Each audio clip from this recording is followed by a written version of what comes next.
మా చిన్నోడి birthday blog ఇంకా మావోడు కేక్ ఎప్పుడు తెస్తారని 10 ఫోన్లు తీసిండు అనమాట. ఇంక ఇంటికి వచ్చేవరకు ఇంకా మేమైతే పైనకి వెళ్ళి ఫ్రెష్ అప్ అయిపోయినాం. ఈ టోపీలు చూస్తున్నారు కదా, ఇవి మా చిన్నోడవో పెద్దోడవో గానీ ఫస్ట్ బర్త్డే టోపీలు అనమాట. జాగ్రత్తగా అవి దాచి పెడతా ఉన్నా. బర్త్డేకి ఒక టోపీ అయితే మా పిల్లల బర్త్డేస్ ఎవరైనా సరే కిందనే చేస్తాము అత్తమ్మ వాళ్ళ దగ్గర. ఇంకా వాడిది కూడా అక్కడే చేసినాం అన్నమాట. ఇంకా మా పిల్లల తొట్టి గ్యాంగ్ మొత్తం వచ్చిన తర్వాత ఇంకా కేక్ కటింగ్ అయితే స్టార్ట్ చేసినాం.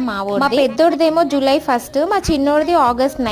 ఇంకా 1 మంత్ గ్యాప్ అనమాట. మా చిన్నోడు మా పెద్దోడు బర్త్డే కాగానే అడుగుతూనే ఉంటాడు, మమ్మీ నా బర్త్డే ఎప్పుడు అని చెప్పేసి. ఆఫ్టర్ 1 మంత్ ఇంకా వాన్ బర్త్డే కూడా వచ్చింది. వాడైతే ఫుల్ ఖుషి అనమాట. ఇంకా పిల్లలకి బర్త్డే అంటే అదొక స్పెషల్ డే, వాళ్ళకి అందరూ స్పెషల్ గా చూస్తారని చెప్పి వాళ్ళకి కొంచెం అది ఉంటది కదా. ఫైనల్ గా మా బర్త్డే పార్టీ అయితే ఇట్లా జరిగింది. ఇంకా బుడ్డోళ్ళు అందరూ వచ్చి కేక్ అయితే పెట్టేసినారు. మీ అందరూ కూడా మా చిన్నోడిని బ్లెస్ చేయండి, విష్ చేయండి, అండ్ లైక్ చేయండి, షేర్ చేయండి, సబ్స్క్రైబ్ చేసుకోవడం మర్చిపోకండి.